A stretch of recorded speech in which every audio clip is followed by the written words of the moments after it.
We flew him all the way from Aurora, Colorado, my hometown. He's the #3 bantamweight in the world. I've known this kid since he was 15. It's Cory Sandhagen on this week's Food Truck Diaries, and I'm feeding him breakfast burritos. Let's go.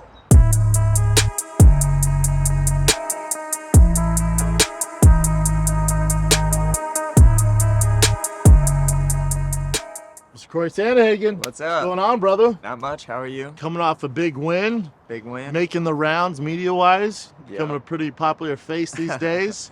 How do you feel about it, man? Yeah, I mean, I'm obviously super happy with how I did. I'm, you know, like martial arts is always kind of like this, like self-improving thing that I got going on. And I'm really coming on to some really good shit, I think, as far as like becoming a better fighter and just, you know, more present person. So I'm pumped about it, man. Yeah, I think looking at your performance, you know, I've followed your career since day one, man. Even before the UFC, you being a high altitude guy, and I remember you coming in there as this lanky basketball player, and then, I mean, Jesus Christ, you're the best in the world. Life is crazy, man. It is. Life is crazy. Yeah, I remember you walking in like it was yesterday, and just be like, holy shit, look at that kid. And then Christian, even then, was like, yeah, he's athletic, man. I was like, yeah, he's a basketball player. You know, he's a basketball player, white basketball player, dude. You know, he's going to be athletic. And the next thing you know, you're one of the best in the world. But you look at your fight with Chito Vera, and you're probably exhausted talking about it after doing Rogan for 3 hours. And side note here, have you ever talked to somebody in your life for 3 hours, dude? No. Dude, I remember a specific moment. We were like maybe 2 hours in. Jamie pulled something up on the screen. Yeah. And I had to like look at the time, you know, to be like, oh, fuck, dude, how long is this? You're like you in know? this, like, oh, it's like this warp, like weird, like alternate world. And like when Theo Von did it for the first time, he calls me and goes, damn, man, because I've never talked to my mom that long. he's like, I've been talking to my therapist for 3 hours, man. But with Rogan, he's so good at it, and there's no, you know, everything's so tight, and he can go so many places where it's never on the guest, and that's why he's the best to ever do it. Because after a while, like when we do fight campaigns, he's like, dude, we're at 4 hours. I'm like, what? 4 hours, dude? We could do this for fucking 48 hours. Yeah. He's just has that God-given talent. So but that was just a side note. So, you know, doing Rogan, you're Ariel, you're doing all these shows. But I think where you're at in your career, like that version of you against Chito is the best we've ever seen. And we just had Chito on Calabasas Fight Campaign, and Chito's a good buddy of mine, and that's why I didn't pick the fight. You always pick the fights. Love you, love Chito. Refuse to pick the fight. I had my opinions on it, but didn't put it out there in public for, you know, multiple reasons. But, you know, you guys have, when I listen to Chito talk about the fight, listen to you talk about the fight, and it's exactly what I think the fans saw is you had kind of this out-of-body experience. It's the best I've ever seen you. Just mentally, you put everything together. There were really no mistakes. The judges were so off, I thought. And then with Chito, he's like, it was one of the worst nights of my life. He's like, I think it's kudos to you being so goddamn good. He's like, I just couldn't get going. I couldn't get anything going. And he goes, and I knew it in the locker room. It was just like, it's going to be a tough night, especially against a guy like Cory. It's going to be a very tough night for me. Like, he knew it, and then you knew it, and it was just this symbiotic thing, and it was like, boom. And he looked fantastic, dude. Yeah, I mean, I felt obviously really fantastic. I probably felt, if I were to look back and try to compare it to any other feeling that I've had before going into a fight, it was like super similar to when I fought Marlon the first time. Good. Where like when I was in the back and I was like, no one will beat me tonight. Yeah. You know, like literally no one will beat me. That was the feeling that I had. I've kind of only had that on 2 occasions, one with Marlon and then one against Chito. Have you ever thought about, like, how can you get there? And someone's asked me this before. Like, I had it happen once in my entire career. Once. And I wish I was more present at the time. We'll get to being present. I wish I was more present at the time because when I fought Gabriel Gonzaga in Anaheim on the main card, it was like I was in that flow state. Where it was, if you've seen the old school Spider-Man, Tobey Maguire's my Spider-Man, by the way, that's how old I am. But you know, when he first gets the spider skills, gets bit, and that guy's throwing punches at him in the school, and he's like looking, that's how I felt against Gabriel Gonzaga. I was like, oh, he's screwed, dude. There's nothing he's gonna do that's gonna beat me.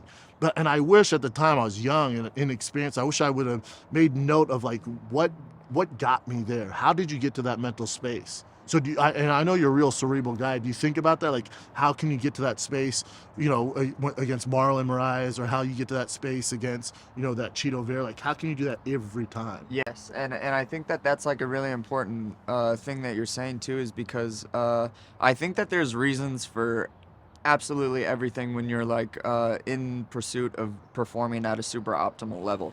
I don't buy the whole like, oh, I just like couldn't get it going that night without there being an actual reason for Agree, it. there has to be something going on. I do think that there has to be something going on. I think that it extends past like what was I doing physically, where was I mentally.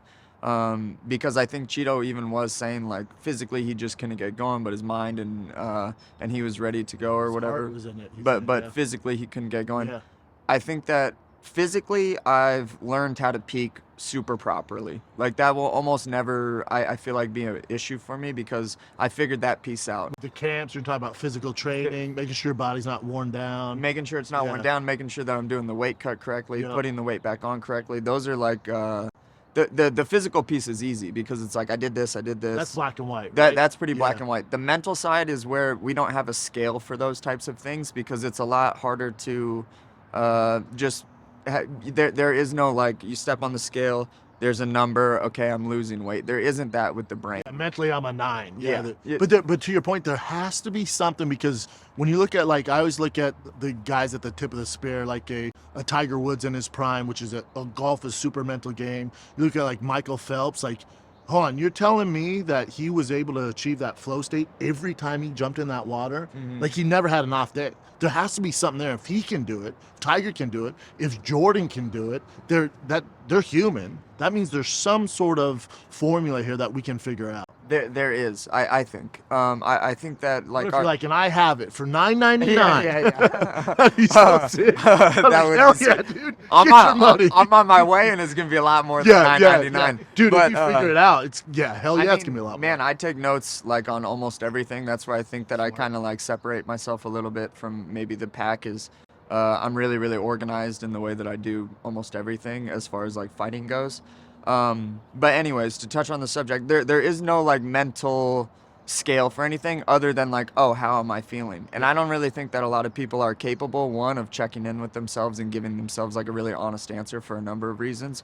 And then two, I don't really think that one, they're not capable, but two, they don't really know how to do it. Yeah. And honestly, you learn how to do it by practice, and practice means I'm checking in with myself at this many weeks away. How am I doing? On every Monday and Saturday, I write down, it sounds like a little, we're on Food Truck Diaries, but I almost like diary in my book, you know, about like, No, I hey, dig it. how am I doing? And one, that's just like to get stuff out, but two, I'll be super surprised sometime as to what's like going on inside me when I'm just stream of consciousness, you know? And I learn a lot about how I'm actually doing in my mind through like practices like that. And I think that that's like a super important skill for all fighters to have, because there is no scale. The scale is like the feelings that you have. And if you don't have like a connection with those things, then you're just throwing darts at a wall. Yeah, you're just going through the motions Yeah. and hoping for the best, where you don't have to do it. And I think there's something to what you said, and you said that's on the earlier interview, where you're saying, Chito goes, nobody outworks me.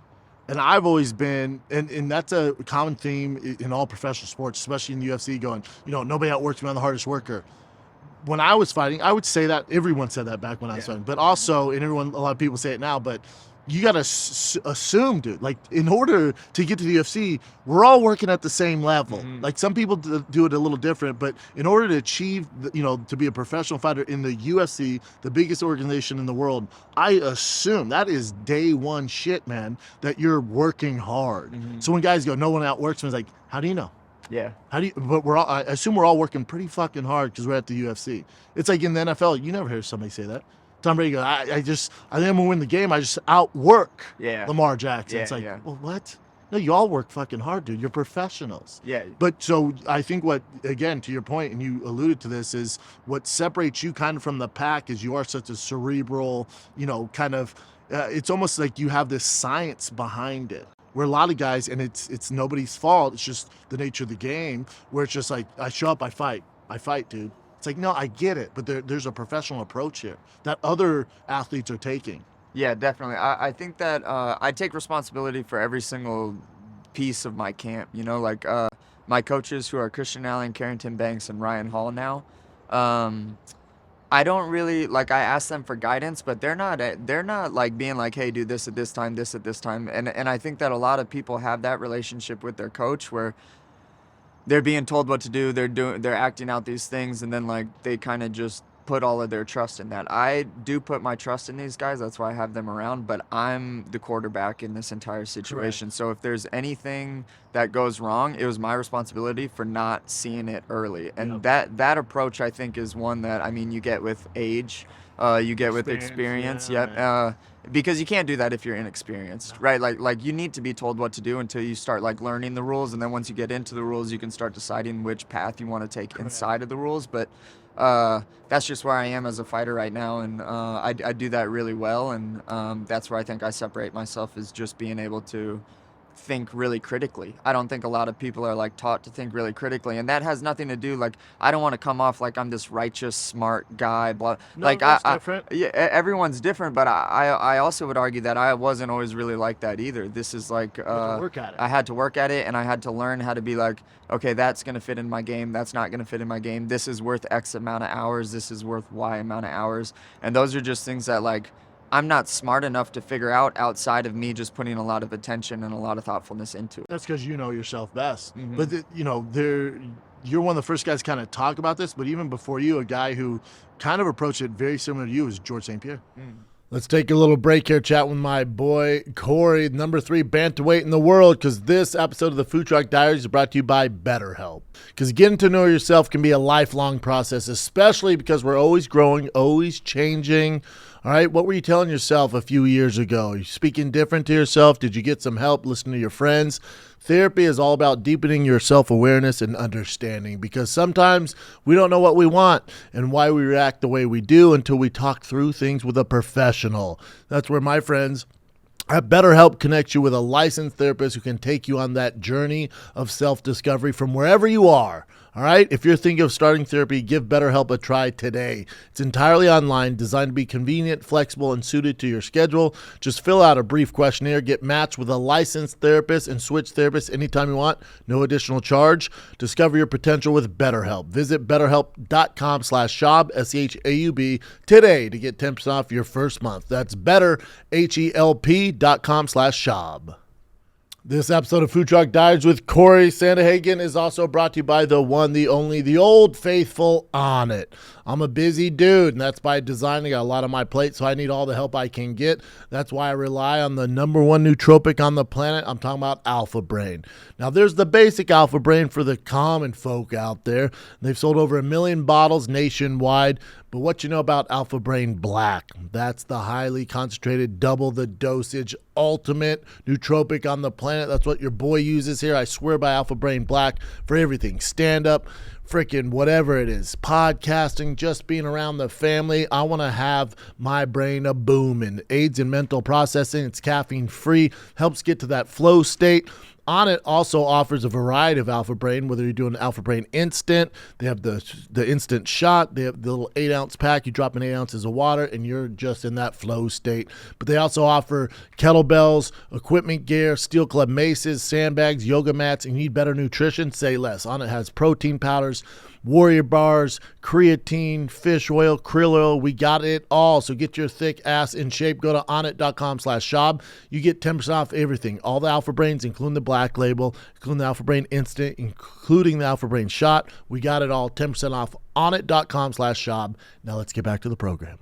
He was a very similar guy. I went to training camp with him in Montreal, and again, he wrote everything down, especially after the Matt Serra loss. He used to drink red wine, cut out red wine, but he'd write everything down. It was like very structured. Like he's one of the pioneers that brought kind of that changing the UFC from just being like, tough dudes who punch each other in the face to an actual sport. 'Cause he had a training camp, everything was calculated. He mapped out his whole training camp, because before there wasn't really camps. You spar, beat each other up, wrestle a little bit, and do the same thing in the fight. And he really brought it to a professional level. And I credit GSP to the fullest with that.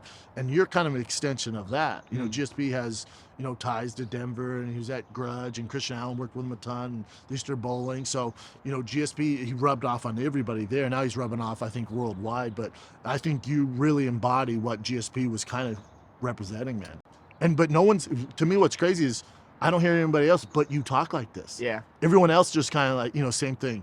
You know, I work harder than everybody else. You know, I'm going to knock them out. That's like this common theme we keep hearing. I mean, yeah, it's almost like to the point where like it's played out now. Yeah. You know, like I almost feel one that's not really my personality to be like, oh, I'm gonna knock this guy out. Oh, I'm gonna do this. Like one that's like so played out that it's almost like, man, I don't really want to like continue to say those things. Again, it'd be like, you know, Tom Brady or Josh Allen be like, yeah, I'm going to throw touchdowns. Like, yeah, dude, that's what you're supposed to do. You know, that's not even a soundbite. Like, if they don't want ESPN, was like, give me the mic. I'm going to be throwing touchdowns on Sunday. Everyone's like, all right, dude, yeah, that's why we're tuning in, man. You know, it's obvious. But I think you're changing the game. And I think the good thing about you being at the level you're at, especially in the UFC, being ranked in the top 3, doing this damn thing and having success, I think one of, whether you like this or not, I don't want to put pressure on you, but one of your kind of journeys in life is to spread this, dude. Spread it. Be the next GSP, where GSP was that guy that changed the game forever. You can do the same thing. I agree. I think that spreading it is something that I'm trying to like do without overdoing it because, you know, I still got people to fight, but yeah, spreading it is something that I'm kind of coming into my own too. It took me like a few years because I am like a little bit of more of an introverted guy or whatever. I like to keep to myself a little bit. It took me a little bit to kind of like figure out how to like spread my knowledge and you know like actually help people through the whole thing with but also like being myself too. You need to take care of yourself first and figure it out within before you start preaching. And it takes like a level of just like being okay with not being like all of the other sheep, you know, like not being promo guy, not being that guy. That's not who I am. So it took me a little bit to kind of figure out how to not put pressure on myself to be that way, and just to like speak like how we're speaking now and talk about like the more detailed, more like deeper pieces of fighting, which to me are the most interesting aspects of this whole martial arts stuff, not like me talking a bunch of shit to someone on Twitter. No, you know? I agree. And I think that's what, like, being original, being your true self is what gets the fan base to tune in. You know, if you just came out here like, I'm going to knock out Marab, or I'm going to knock out, you know, whoever, Aljamain or Henry Cejudo, you're like, yeah, dude, of course that's what he says. You know, but nobody believes it. I know. If nobody believes it. I know. It's run down, dude, and it's played out. And you're a breath of fresh air, man. Well, let me feed your smart ass some, your Gary V ass of the UFC. Let me feed you some breakfast burritos, my man. Cool. All right, let's do it. Hopefully you don't have a fight soon. So No, yeah.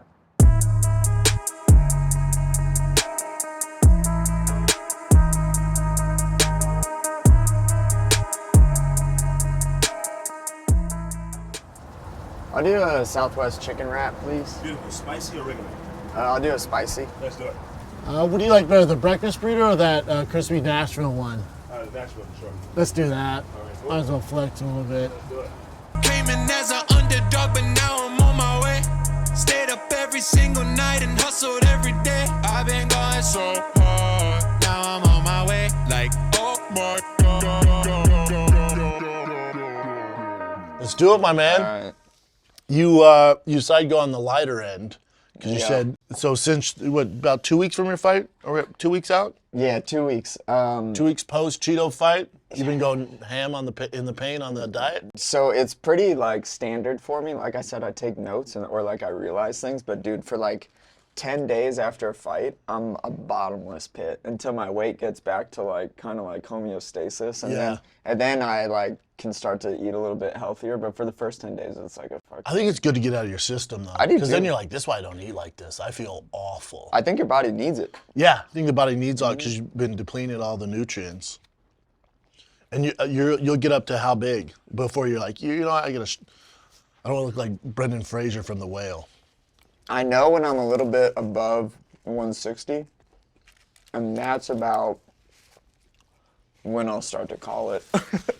Because I don't really want to like, I still want to train well too. So I don't want to get like super big and then train like a fat ass. Yeah, what's the point? Yeah.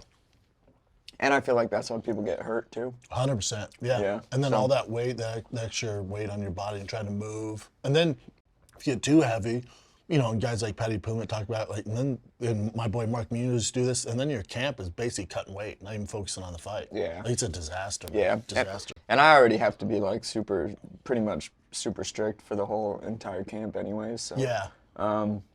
So my cuts aren't like the worst thing in the world. Like I know I have a big frame, but I'm like built like a narrow guy. Yeah. So my cuts aren't the worst thing in the world, but I definitely have to like be on. You got to be on however it. Yeah. long Otherwise, I the have to be cut on. can be miserable. Yeah. And that's where it beats you up. Yeah.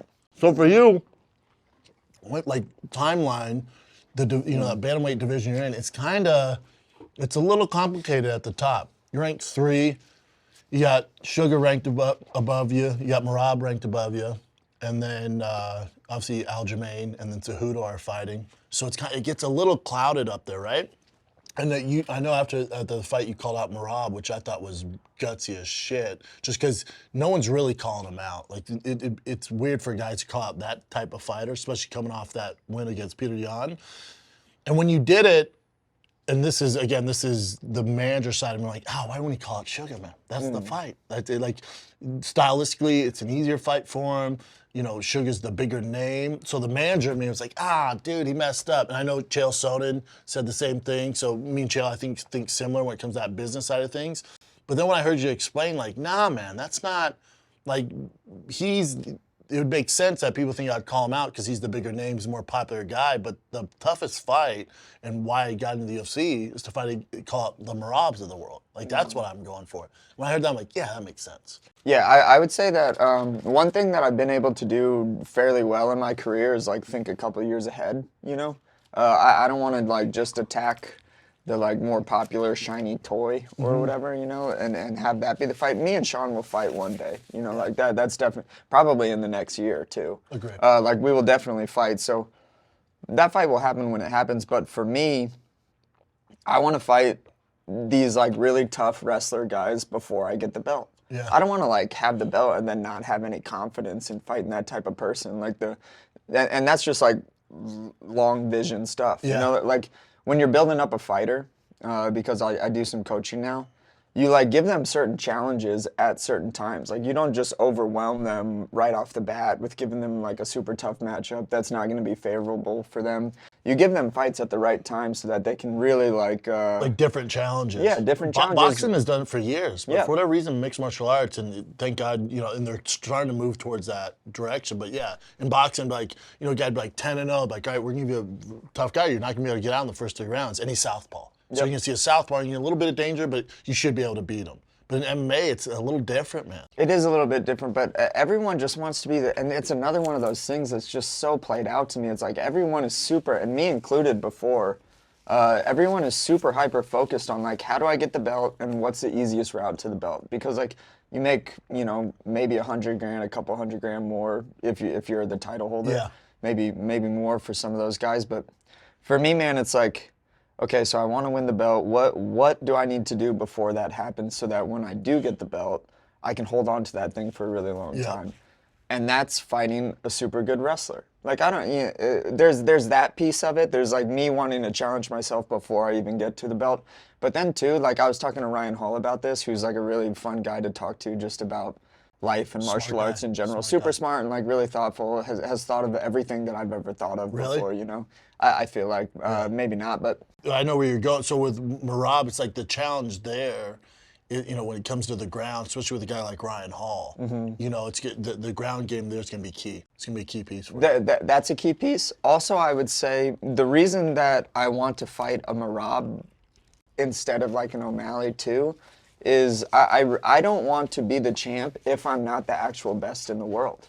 And I don't really think that a lot of people really think like that either. You know, like maybe I'm giving myself a little bit too much credit, but I do not want the belt if I am not the best in the world. And I go into fights like that too. It's like, okay, we'll see who's better. If I'm not better than this guy, I do not want to win. I don't want like some bullshit way of me winning. Like it like to hear Chito say that he was like on his worst day or like he wasn't having an off night, like that like irks me a little bit inside because I'm like, man, I wanted him on his best night. You know, like that's who I wanted. And a lot of people say that, but I don't really think that they mean No, it. And yeah. before, when I used to say that, I didn't really mean it, and that Yeah. was like years and years ago, Yeah. of course. But I've gotten really comfortable with being like, you know what, man, like, if that person deserves to win more than me because they did more correct things throughout You can their live with life, that. I can live with Yeah. that. And that's what I want. Yeah. Like, that is what I want. And it's the same thing with the title, man. Like, I don't want to be a world champion if I'm not the actual best in the world. Yeah, that's so fair. fighting a It guy makes like sense. When you explain it, it makes sense. Fight- The business side of me was like, oh, I I know, missed I the know. sugar fight. I know. And then, but then when you call it Marab, I was like, oh, that's interesting. I fucking hate the business side of stuff. though. No, it's the worst. It's the worst. It's, I ignore it as much as I can. and you're doing a good job at it. I mean, calling out Marab went against what I think everybody was thinking. And, you know, but that's you. That's your path, man. And it's why you're an outlier now, you know? Let's take a little break from chatting with Cory Sandhagen on Food Truck Diaries because I got something to tell you guys. If you want the best kratom on the planet, the only kratom that I trust to put in this thick baldy, you're talking about Happy Hippo. They provide the best kratom on the planet, the safest, the most reliable. It's happyhippo.com. Use promo code THICC23. You save 20% off for the rest of your life. Share that with your friends, your aunt, your stepmom, whoever you want. They can all get this discount.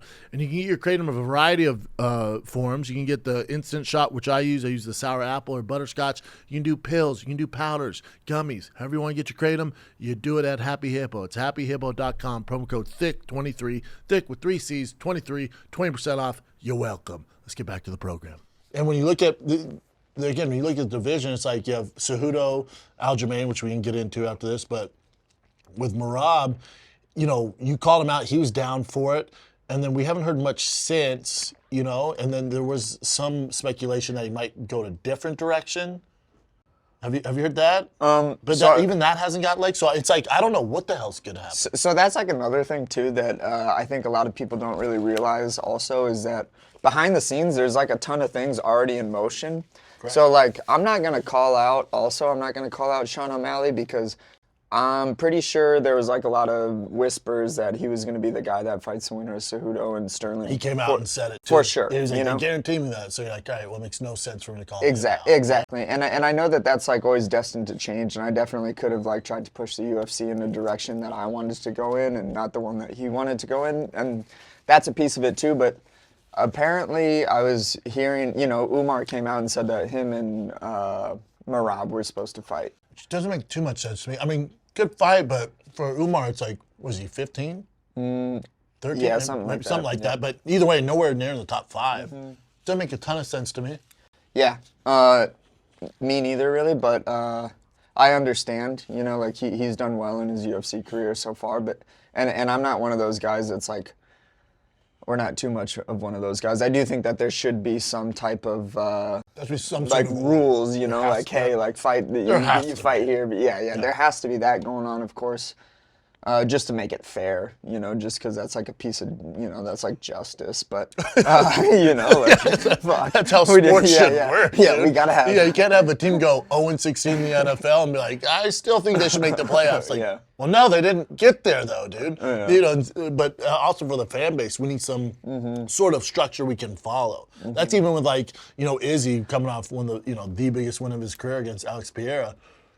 You know, everyone's like, Hamzat's next. And I'm the biggest Hamzat fan. I'm like, well, hold on. There has to be some sort of order here. You can't go from 170 and not being a title, you know, winner there, and then just jump over to 85, which you haven't competed at this level, and then just fight the champ. Like, that's, A, disrespect to Izzy, but B, it's disrespect to all the other guys that have worked their asses off, man. You know, there has to, I get it, what sells tickets, we have to establish some order here. We have to. A bit, yeah. There should be. It's like, still a little bit of entertainment, WWE-ish. I get that, but it's still a real sport. Yep. Yeah, it's definitely still a real sport, and the entertaining stops right when the cage closes. Correct. You know? Correct. And then it's not a show anymore; it's a fight. So, but yeah. So I was hearing maybe Marab and Umar were gonna fight. I'm not sure when they're fighting. I know Figueiredo's coming up. I That'd don't be know who. Yeah, I don't know because I'm trying to think because in my head and in my fiance's head, we kind of have to.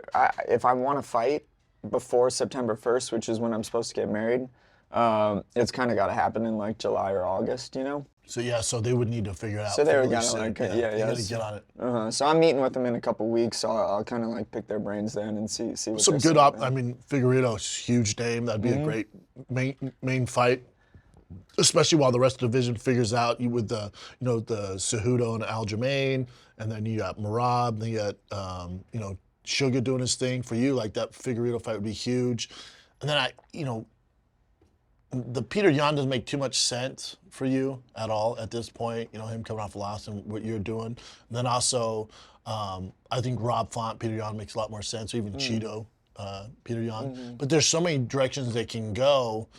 It's just for you, until you said that, the Figueiredo probably makes the most sense if they're going to do the Merab's not going to happen. Yep. If they're doing that, but I'm almost positive the next one that I fight for will be some type of #1 contender spot. Has to be. So yeah, I almost feel like it has to be, and I think that they kind of know that too. That was actually a nice thing that I kind of got a little bit of relief from after the Chito fight. Is like I feel like I got a lot of people on board with me, 100%. and I think I got a lot of people on board from the UFC on me too. Agree. So Which is key. Yeah, it is key. Which I didn't ever really feel like I had that before. I agree. But, like San Antonio, selling out the entire arena, putting on a badass performance against someone who's seen as like this really, As tough as phenomenal they come. fighter. Great So fighter. But I also think, like, if you went in there and head kicked them in 3 seconds, I don't think you get the same respect that you're getting now. Like, I think put on the performance you had for those 5 rounds and really be like, no, I was the better fighter that night. Like, that's what the UFC needed to see. But again, all this we talk about, matchups, and the UFC can go with Figueiredo or Peter Yan or Merab. Like, you can't control it. Like, it you talk- changes like this. Yeah, and like I think, you talk about not having that pressure and taking the pressure off of yourself. And again, I wish in hindsight I would have reflected my career a little more and like, don't worry about stuff you can't control. Like, you're adding all this pressure and you have nothing to do with it. The UFC is going to do whatever the hell they want to do. You don't work for the UFC, man. You're not in the, you work for them, but you're not making the decisions. You can only control what you can control. And once you realize that's like all good, man. Yeah.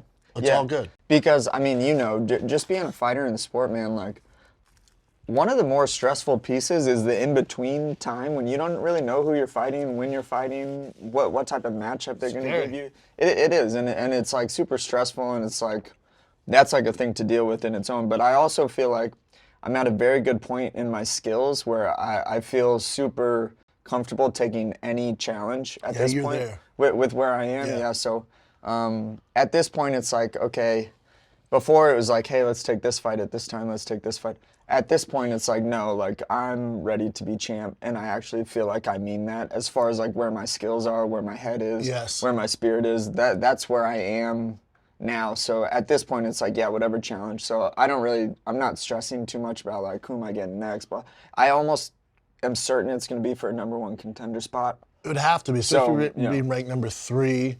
And then also, one of the things that should give you some sort of peace of mind is being #3. There's only probably 3 guys you could probably fight in the world. Like, it's not like a pool of 10. It's just not the way it works. There is some structure there, so that helps. Yep. And when you look at Cejudo and Aljamain, I'm sure people asked you to break it down before. Interesting fight. I think it's an interesting fight. I guess if I had to call it, one, a lot of people still sleep on Sterling. Like, they still sleep on him, which is, kind of crazy to me. I think it's because of the Peter Yan fights, right? Maybe that, and he become champ like they hoped he would. Yeah. So people get caught up on that, and then they can't get off that. It's like, no, he's really fucking good, dude. Yeah, he is good. He And, also has nothing to do with that stuff. yeah. And I see him as like I think he's a pretty hard worker too, yeah. So I know that he's likely been improving. I know he's a pretty smart guy too. He's a cerebral fighter. I would consider him in my opinion of him. So that fight with him and Cejudo, I could see. Tough fight to call, right? It's super hard because, I mean, who knows what the hell Cejudo's been doing, but my guess is Cejudo has been training hard, and, the guy was an Olympic champ at 18, so it's not, like, he's right. Like, at this point, He's a it's like, monster. yeah, he's He's a not going to cerebral forget guy, how too. to, yeah. Big And he's time. not going to forget how to ride a bike, No. no matter how many years it's been, so. I see that fight as being, it's going to be more of a striking fight, and I think Cejudo's going to try to get some takedowns just to nullify the closeness and the striking that I think it's going to be, because Sterling is going to be a lot longer, he's going to be a lot bigger, and I think that that's going to make for a lot of challenges for Cejudo. And I don't really know that Cejudo's like path to victory is going to be taking him down and holding him down. I think that's probably his greatest path to victory, right? Is kind of taking him down, holding him down. But I think tougher than he would think, even though it's Henry Cejudo, who's a gold medal winner. But, I do think the explosiveness of Aljamain and also his finishing ability, he does a lot of dangerous things they can't really plan for, and he does have that killer instinct. He's really good if he gets you back, which I could see happening. But, it's just you don't, and that fight's too tough to call. It's all, and what version of Henry Cejudo do we get? Sure. Do you think if it's like a optimal Henry Cejudo, then he'll win? Oh. Like, do you think like Henry Cejudo, like him at his like peak, like when he was beating Cruz and Marlon, do you think that guy beats Sterling? That guy's pretty fucking good. Yeah, he is pretty good. Yeah, that guy's pretty good. It's also the game, even, think about it, he retired how long ago? Not just a few years ago, and then he's come back. The game's even evolved since then. That's how new the sport is. I know. Like, it evolved so fast. Isn't it cool if you look at like the top 10 2 years ago, it's like not the same almost. Not even close, dude. Yeah, that's it's cool. Pretty cool. It's dope. Yep. But dude, I love the hell out of you. You're getting married in September. Hopefully you get a fight before then so it doesn't mess up the wedding. Honestly, I'm gonna do it either way. I'm gonna do it either way. I don't want, But you can tell them that, like, dude, like we plan. I know. This is happening in September. I told Erica though I'm gonna do it either way, and she's like, okay, but just like, please God, promise me that you'll do your You gotta best. stick to it. And I was like, I'll do my best, but UFC's like, cool, we have a fight for you October 1st. I know. But this is not a wedding gift, man. It's just a gift for you cool. coming on the show. Nice. Sneaker Thank guys you. from my boys in Suplex in Philly. Hell yeah. I know you like to go out there in nature, hike. Oh, These are the all right. Carhartt. Nice. Carhartt Cool. collab. Yeah, those are dope, man. Those are hard to find. Hell yeah, So if thanks, you can do Brandon. some work in those, man. Man, I love them. Thank you. Of course, bro. Yeah, dude, I got zero style, so I mean, like, thank you got- for fucking. The more success you have, like, even when you got in the car, I'm like, damn, this dude's getting pretty fancy here. Is It's this your fancy? style. What's your Yeah. style, man? You know? Yeah, which works, brother. Yeah. But keep doing you, man. I think you're just, you're exactly where you're supposed to be, man. You're exactly where you're supposed to be, and you can tell, like, the experience, everything's just, it's coming together, brother. Yeah. And it's insane to me to think you walk in high altitude and then you're gonna be world champion, dude. Yeah, crazy. Yeah, it's great. Yeah, it's dude. exactly what you should be doing, brother. Thank you. So thank you for doing the show, man. Hopefully that we got Southwest chicken wrap, but hopefully that didn't put too much weight on you, man. I don't want to add to that, But good luck with the wedding, man. Wish you the best. We'll see you soon. Thank Cory you. Sandhagen, everybody.